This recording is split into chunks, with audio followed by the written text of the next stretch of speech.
Bonjour et bienvenue dans ce nouveau podcast. Aujourd'hui, on va parler fluidité, mais on va aussi parler de design humain, on va aussi parler de reconnaissance de soi. En fait, pour comprendre comment atteindre cette vie beaucoup plus fluide et suivre son chemin de vie avec, on va dire, beaucoup plus de joie, beaucoup plus de conscience et en étant soi, en fait, dans l'être profond. Alors pourquoi le design humain? De base, le design humain n'est pas une science à proprement dite, évidemment, mais c'est la combinaison de plusieurs thématiques holistiques, dont l'astrologie, l'I Ching chinois, le Tao Te Ching, qui viennent se mêler à toute une part énergétique et quantique. En fait, toutes ces notions liées à l'alignement de planètes 3 mois avant notre naissance et à notre naissance viennent créer en nous un schéma corporel, un body graph, quelque chose qui est immuable et que l'on conserve toute notre vie. Sauf quand on le découvre parfois, on ne se sent pas du tout en adéquation avec notre body graph, notre schéma corporel en design humain. Alors il y a plein de raisons pour cela. Les premières sont liées à nos conditionnements, à tout ce que nous avons reçu des autres et que nous avons pris pour acquis en pensant par mimétisme ou par devoir, par obligation familiale, etc. sociétaire, devoir faire de cette façon alors qu'en fait on a une façon de fonctionner, chacun une façon propre de fonctionner. On est tous foncièrement différents et c'est en reconnaissant notre propre différence et en s'acceptant vraiment dans qui l'on est et ce que l'on est venu faire que l'on trouve cette fluidité de vivre et d'être en alignement avec soi. Parce que la fluidité, on l'a quand on accepte de suivre en fait ce chemin, mais surtout notre fonctionnement propre, sorti des conditionnements de ce qui nous entoure. Alors il y a plein de possibilités, votre schéma. Donc il y a déjà des types, ce qu'on appelle des types énergétiques. Il y en a 5. Ces types énergétiques vont vous donner pas mal d'indications sur comment déjà utiliser votre énergie vitale, quel type d'énergie vitale vous avez, si elle est constante, inconstante, etc.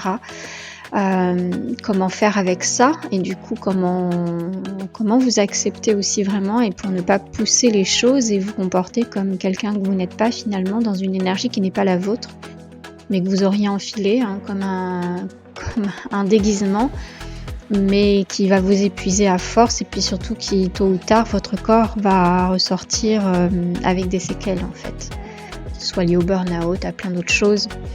Il faut comprendre qu'on a vraiment un type énergétique propre et qu'on a tout un tas d'autres informations dans ce design humain qui nous amène vraiment à la connaissance profonde de soi pour se connaître en profondeur ou se reconnaître quand on a été assez loin de qui l'on est vraiment, de ces petits êtres originels qui est né sans couche de crasse, on va dire, et puis que le reste, même que le transgénérationnel, le familial, le reste est venu se greffer à lui en fait.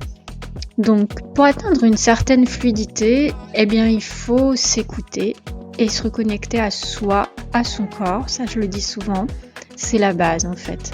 Et pour ça il faut se connaître en fait. Il n'y a pas de miracle, il ne faut pas chercher à être quelqu'un qu'on n'est pas, ça marchera un temps, mais au bout d'un moment le corps lui il va switcher, tout va switcher, puis de toute façon ce ne sera pas fluide autour de vous. Si vous portez un masque, vous n'aurez que des gens qui porteront un masque en face et vous ne serez pas dans une vie, on va dire, véritable, vous ne serez pas dans votre vérité, vous serez dans quelque chose que vous avez construit, qui vous conviendra peut-être dans un certain temps, mais qui avec le temps vous épuisera parce que ça demande beaucoup plus d'énergie de vouloir être quelqu'un que l'on n'est pas plutôt que d'être vraiment qui l'on est profondément et surtout cette fluidité elle vient de notre vérité intérieure et de qui nous sommes.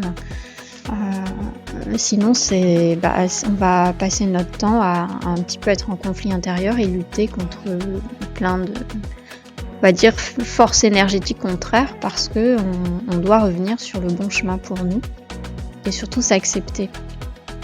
S'accepter comme on est, avec nos forces, nos faiblesses, notre vulnérabilité, avec nos travers, mais aussi il y a plein de belles choses et peut-être qu'on vous en a pas dit assez depuis votre enfance et que vous n'êtes pas vous-même mis en valeur par rapport à votre être originel. Donc le design humain, il sert à se reconnaître vraiment, reconnaître tous ses talents, ses qualités, ses dons, parfois cachés ou non, ou arrêter de prendre pour argent comptant ce que les autres peuvent dire ou penser de vous, mais savoir qui vous êtes pour vous reconnaître vous-même en fait.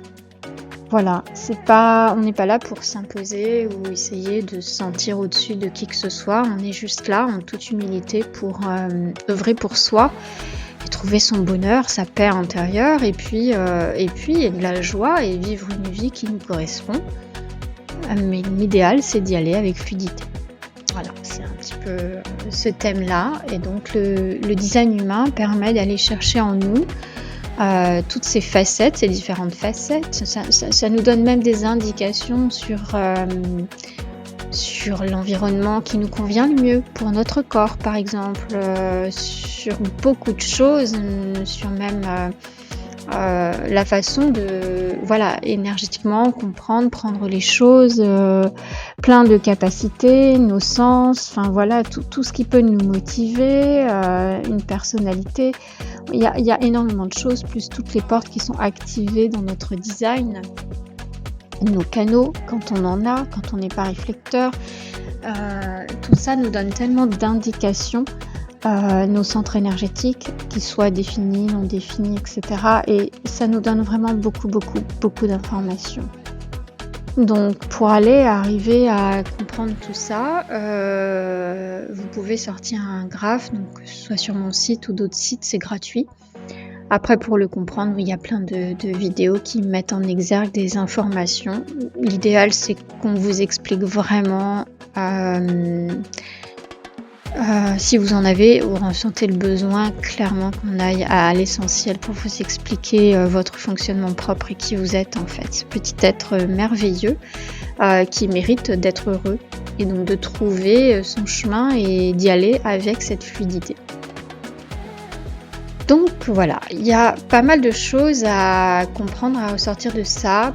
Pour moi, ce qui reste important, c'est la reconnexion à son corps. C'est-à-dire que notre corps va nous donner des indications au quotidien sur ce qui est bon et juste. C'est aussi comprendre que parfois on veut toujours être dans le faire pour avancer plus vite, mais on brasse de l'air finalement, on en fait beaucoup, on perd de l'énergie et ça n'avance pas du tout dans l'optique que l'on souhaite. Apprendre à se connaître, comprendre qu'on a une stratégie, une autorité, un design humain à suivre. Et ça, c'est pas juste on est un mouton et on suit ça, c'est de le vivre de l'intérieur, depuis notre corps. Et comprendre comment on fonctionne et comment notre corps, il a un magnétisme naturel pour attirer les choses de la vie à lui, ou alors pour les repousser quand c'est nécessaire, eh bien, ça permet de perdre moins d'énergie et moins de temps. Parce qu'on saura quand on est sur un moment où on doit faire une pause, parce que ça ne nous empêchera pas de faire un saut quantique pour avancer beaucoup plus vite, ou à un moment donné ou quand on doit être dans l'action. Et ça, c'est un pas énorme pour pouvoir faire les choses en fluidité, parce que on n'est pas à contre-courant, on respecte ses énergies, on respecte qui l'on est, et on respecte là où on doit aller, notre objectif, ce qu'on souhaite, à court, moyen terme, long terme, peu importe, ou directement de vouloir réaliser quelque chose de plus grand pour soi. Eh bien tout ça, on peut le faire en s'écoutant, en étant reconnecté à notre corps, en nous connaissant et en écoutant notre corps. Vraiment, c'est ce côté corps et esprit, notre âme, tout ça, on est guidé de l'intérieur. On est guidé vraiment de l'intérieur et c'est une façon de comprendre comment avancer dans la vie pour soi. Et ce qu'on doit faire d'abord pour soi, pour pouvoir aussi aider les autres, sa famille, l'entourage ou par rapport à sa profession. Si on ne se défait pas de beaucoup de choses et qu'on n'est pas aligné avec soi, eh bien ce qu'on va vibrer énergétiquement va forcément attirer des choses pour nous faire soit travailler, soit simplement nous mettre dans un conflit intérieur. Voilà, donc au niveau de cette fluidité, pour l'atteindre, et surtout c'est se refaire confiance. C'est se faire confiance si on ne se fait pas confiance, c'est se refaire confiance si on a perdu une confiance en soi, en la vie. Et c'est vraiment comprendre comment on peut atteindre ce niveau de confiance même quand on avance les yeux bandés. Parce que parfois on peut avancer les yeux bandés avec fluidité. Ça peut paraître un petit peu contraire, mais c'est souvent le cas en fait, parce que c'est que là on se laisse porter par le flux de la vie, alors bien sûr tout en étant actif, attention, je ne dis pas qu'on attend que les choses se fassent toutes seules, mais du coup on a confiance dans le processus qu'on a mis en place, on a cet engagement envers nous-mêmes parce qu'on se connaît. On sait comment notre corps maintenant va interagir, on sait quand il se passe tel et tel signal dans notre corps, on sait comment on doit appliquer notre stratégie, notre autorité que l'on a apprise par le design humain. Rien que ces petites choses-là, avec notre type énergétique, nous donnent des clés essentielles pour justement retrouver cette fluidité et avancer avec nous-mêmes. Vraiment, et du coup, et bien dans un autre état d'esprit, dans un autre niveau de conscience dans lequel on ne sera pas à contre-courant, on ne va pas s'épuiser, on ne va pas sombrer, on ne va pas finalement aller vers son burn-out, ou alors on ne va pas être dans une dépression ou cette forte mélancolie qui nous prend. Voilà, c'est simplement arriver à se trouver, à comprendre comment on fonctionne profondément, respecter nos énergies, à respecter quand c'est le moment d'agir, quand c'est le moment d'être en introspection, quand on a plein de phases, et surtout savoir vraiment avancer grâce à notre autorité, notre stratégie intérieure. Et puis voilà, c'est un respect de soi et se faire confiance, travailler sur la confiance en soi.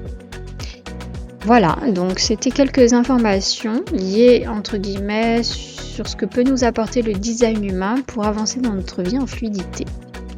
Voilà, donc je reste à votre écoute si vous avez des questions. N'hésitez pas. Dans tous les cas, je vous dis à bientôt pour un prochain podcast. Merci.